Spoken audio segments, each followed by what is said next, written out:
Welcome back, everyone, to Hollywood's Golden Echoes. Today, we're pulling back the curtain on a woman who truly embodied the phrase, untamed spirit. A woman whose beauty was legendary, but whose wit and fierce independence were, perhaps, even more captivating. We're talking, of course, about Ava Gardner. Oh, Ava. Just hearing her name conjures up so much.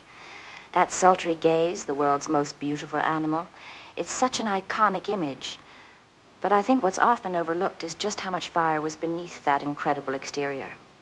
She wasn't just a pretty face, not by a long shot. Absolutely, Liz, and I think that's what makes her so endlessly fascinating, even today. She lived life on her own terms, in an era where women, especially in Hollywood, were so heavily controlled. She broke the mold, didn't she, even if it cost her sometimes? She certainly did. And when you think about her origins, it makes her journey even more remarkable.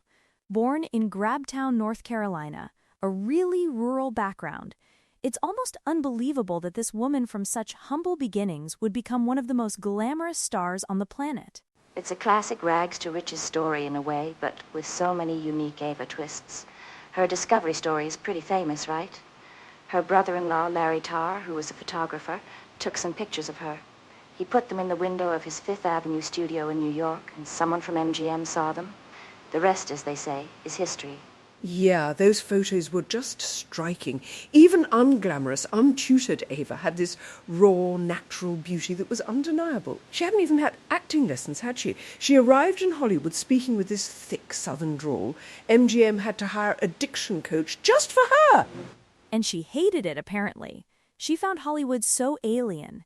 Imagine going from rural North Carolina to the glitz and glamour of MGM. It must have been a massive culture shock. But they saw something in her, a magnetism that went beyond just looks. MGM really groomed her, though. They tried to shape her into their ideal starlet. They gave her acting lessons, dancing lessons, elocution lessons. But I think part of her enduring appeal is that no matter how much they tried, they never fully broke her spirit or tamed that inherent wildness. You can see it in her early films, even when she had minor roles. There's this undeniable presence. And then, of course, came the string of famous marriages. You can't talk about Ava Gardner without talking about the men in her life, particularly Frank Sinatra. Oh, the great love affair of the century, some might say. But before Sinatra, there was Mickey Rooney, her first husband, a huge star at the time. What was that relationship like, do you think? Well, Rooney was already a massive name, a huge box office draw for MGM. Ava was still very much an ingenue. He was charming, but also a notorious womanizer. Their marriage only lasted a year, from 42 to 43. She later said, he was a sweet boy, but he was all over the place. Can you imagine? Fresh off the farm, dropped into Hollywood and married to Mickey Rooney, who was basically a living legend. It must have been an absolute whirlwind for her. She was so young, only 19 when they married. And then came Artie Shaw, the big band leader. Another incredibly intelligent, intense, and somewhat domineering man. She seemed to be drawn to these powerful, complicated personalities. Shaw was an intellectual, a highly articulate man. And Ava, by her own admission, felt quite intimidated by him. He tried to educate her, pushing books on her, trying to refine her. Their marriage was also very short-lived, just over a year, from 45 to 46. It sounds like she found him a bit stifling, honestly. I think she had this incredible hunger for life and experience, but maybe wasn't quite ready for the kind of intellectual scrutiny Shaw brought.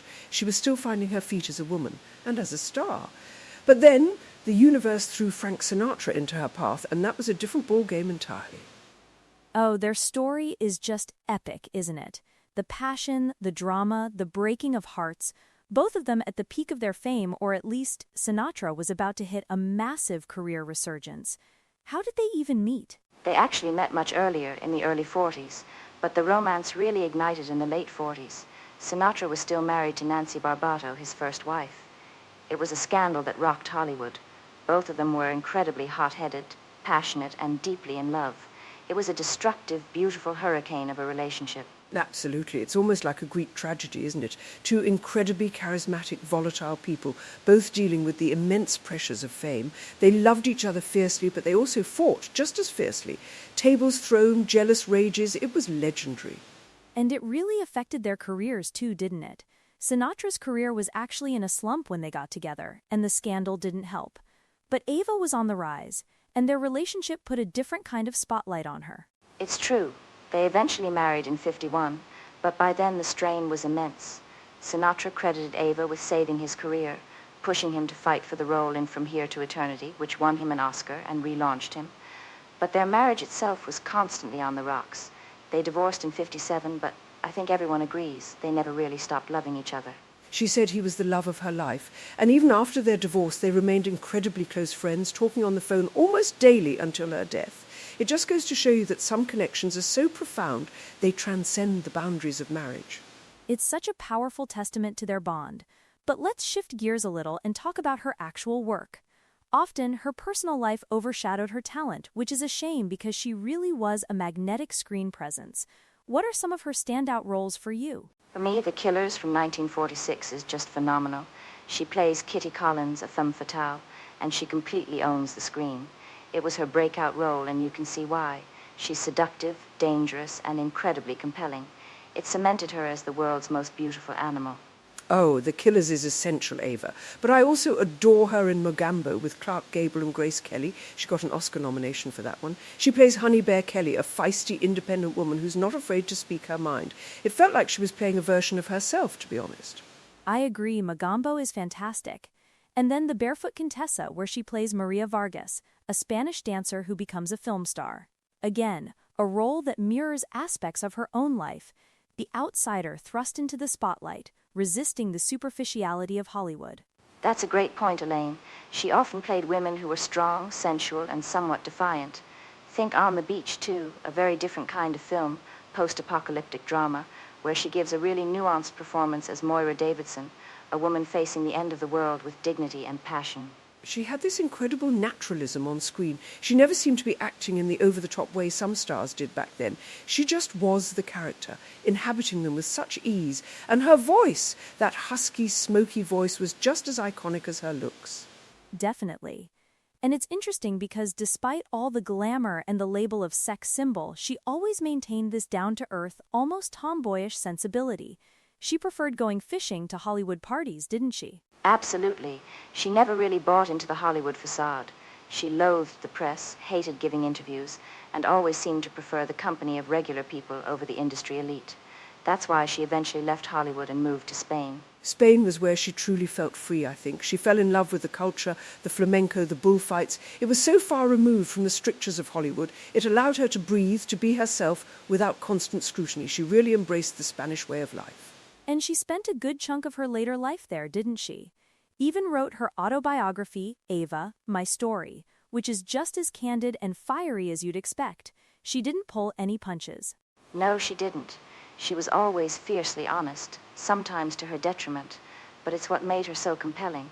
She was unapologetically herself. Even when she moved to London later in life, she never quite lost that independent, slightly rebellious edge. She had a fantastic sense of humour too, very dry and self-deprecating. I remember reading an anecdote about her saying, "I wish I had been born a man, I would have had a much happier life." It's poignant, but also very Ava. That's so true. She was beautiful, but she was also incredibly smart, very sharp, and she wasn't afraid to use her voice or stand up for herself, which was rare for women in that era, especially in the public eye. She really paved the way for a different kind of female star. She absolutely did. She showed that you could be glamorous and sensual without being submissive. You could have a complicated, messy personal life and still be respected for your talent. She redefined what a leading lady could be, simply by refusing to fit neatly into any box. And her style too, effortlessly chic but never fussy. She had this innate understanding of how to dress for her figure, how to carry herself. The way she wore those bare-shouldered gowns or a simple headscarf and sunglasses. Iconic. She was just cool, unattainable, but also very real. She really was, and I think that's why her legacy endures. It's not just the films or the romances, but the spirit of the woman herself. A woman who was born into a world that tried to define her, but who ultimately defined herself, on her own terms, right up until the end. She was a survivor. She faced a lot of heartbreak and disappointment, but she always picked herself up, and she never lost that fierce authenticity. That's a lesson we can all take from Ava Gardner. Definitely. She embraced life fully with all its joys and sorrows, and she did it with style, wit, and that unforgettable Ava Gardner sparkle. What an incredible woman. Couldn't agree more. Thank you, Liz and Joanna, for this fantastic conversation about the one and only Ava Gardner. And thank you all for listening. We'll see you next time on Hollywood's Golden Echoes.